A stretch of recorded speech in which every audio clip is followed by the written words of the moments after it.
মানৱ অধিকাৰ দিৱসত মহিলাৰ অধিকাৰ উদযাপন।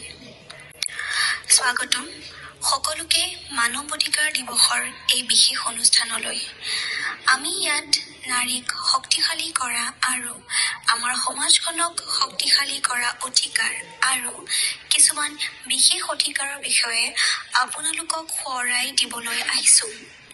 মই সৰস্বতী, শিক্ষাৰ প্ৰতীক, প্ৰগতি আৰু সবলীকৰণৰ চাবিকাঠি। মই ন্যায় আৰু সমতাক প্ৰতিনিধিত্ব কৰা আদালা। আমি একেলগে আলোকপাত কৰিম যে আমাৰ অধিকাৰে আমাক কেনেদৰে সুৰক্ষা আৰু উন্নীত কৰে। মই মুক্তিজীৱ, স্বাধীনতাক মূৰ্ত কৰি তোলা। স্বাধীনতা অবিহনে আমাৰ অধিকাৰৰ অৰ্থ হেৰাই যায়। মই অনাৰিতা, সন্মানৰ বাবে থিয় দিছো। নাৰীৰ প্ৰতি সন্মান কেৱল এটা মূল্যবোধ নহয়, এয়া এক প্ৰয়োজনীয়তা। আৰু মই অস্মিতা, মৰ্যাদাৰ সাৰ। মৰ্যাদা প্ৰতিগৰাকী মহিলাৰ জন্মগত অধিকাৰ আৰু ইয়াৰ লগত কেতিয়াও আপোচ নকৰাটো নিশ্চিত কৰিবলৈ আমি ইয়াত আছো। আজি আমি সেই অধিকাৰ আৰু বিশেষ অধিকাৰক উদযাপন কৰিছো যিয়ে মহিলাসকলক লাভৱান হ'বলৈ আৰু এখন উন্নত পৃথিৱীত অৰিহণা যোগাবলৈ সক্ষম কৰে। শিক্ষা হৈছে সবলীকৰণৰ ভেটি। ভাৰতীয় সংবিধানৰ ৪৬ নং অনুচ্ছেদত সকলোৰে, বিশেষকৈ মহিলাসকলৰ বাবে শৈক্ষিক আৰু অৰ্থনৈতিক স্বাৰ্থৰ প্ৰসাৰৰ নিৰ্দেশ দিয়া হৈছে। তথাপিও লাখ লাখ ছোৱালীয়ে নিজৰ শিক্ষাৰ অধিকাৰৰ বাবে যুঁজিছে।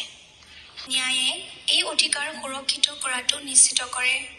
৩৯A অনুচ্ছেদৰ অধীনত বিনামূলীয়া আইনী সাহায্যৰ সহায়ত প্ৰতিগৰাকী ছোৱালীয়ে নিজৰ শিক্ষাৰ বাধাক প্ৰত্যাহ্বান জনাব পাৰে।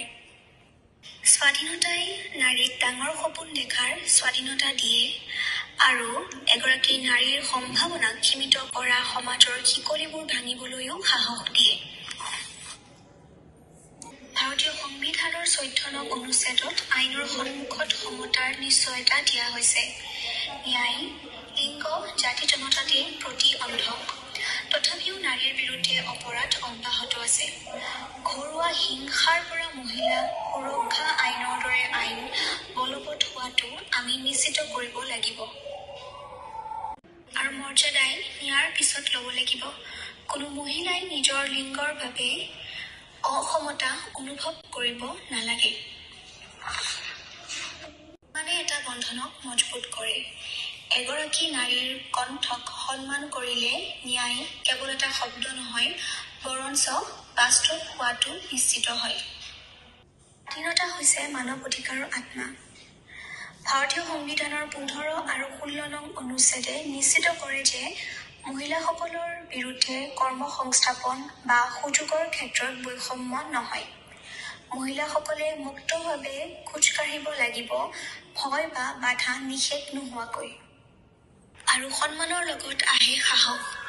নাৰীৰ স্বাধীনতাক কেতিয়াও প্ৰশ্ন উত্থাপন কৰা উচিত নহয়, বৰঞ্চ উদযাপন কৰাহে উচিত। নাৰীক সন্মান কৰাটো ঘৰৰ পৰাই আৰম্ভ হয় আৰু কৰ্মক্ষেত্ৰ বা সমাজলৈকে বিস্তৃত হয়। ৫১A অনুচ্ছেদত মহিলাৰ মৰ্যাদাক অপমান কৰা ব্যৱস্থাসমূহ পৰিত্যাগ কৰাৰ আহ্বান জনোৱা হৈছে। মৰ্যাদাই প্ৰতিগৰাকী নাৰীৰ মাত শুনাটো নিশ্চিত কৰে। তেওঁৰ পচন্দক সন্মান কৰা হয় আৰু তেওঁৰ অস্তিত্বক মূল্য দিয়া হয়। শিক্ষা, ন্যায়, স্বাধীনতা, সন্মান আৰু মৰ্যাদাই একেলগে এনে এখন পৃথিৱীৰ সৃষ্টি কৰে য'ত নাৰীয়ে লাভৱান হয়। কিন্তু এই অধিকাৰসমূহ তীব্ৰভাৱে ৰক্ষা কৰিব লাগিব। কেৱল বিশেষ অধিকাৰ নহয়, সমতাৰ ভেটি। প্ৰতিগৰাকী নাৰীৰ বাবে স্বাধীনতাই ৰাজত্ব কৰাটো নিশ্চিত কৰোঁ আহক। আহক আমি প্ৰতিটো ঘৰতে, প্ৰতিটো কৰ্মক্ষেত্ৰত, প্ৰতিটো হৃদয়ত সন্মানৰ খেতি কৰোঁ। আৰু প্ৰতিগৰাকী নাৰীৰ মৰ্যাদা ৰক্ষা কৰোঁ আহক, আজি আৰু সদায়। এই মানৱ অধিকাৰ দিৱসত আহক আমি এই মূল্যবোধসমূহ ৰক্ষা কৰাৰ প্ৰতিশ্ৰুতি দিওঁ আৰু প্ৰতিগৰাকী নাৰীৰ অধিকাৰ উদযাপন, সুৰক্ষিত আৰু লালন পালন কৰাৰ এক পৃথিৱী সৃষ্টি কৰোঁ।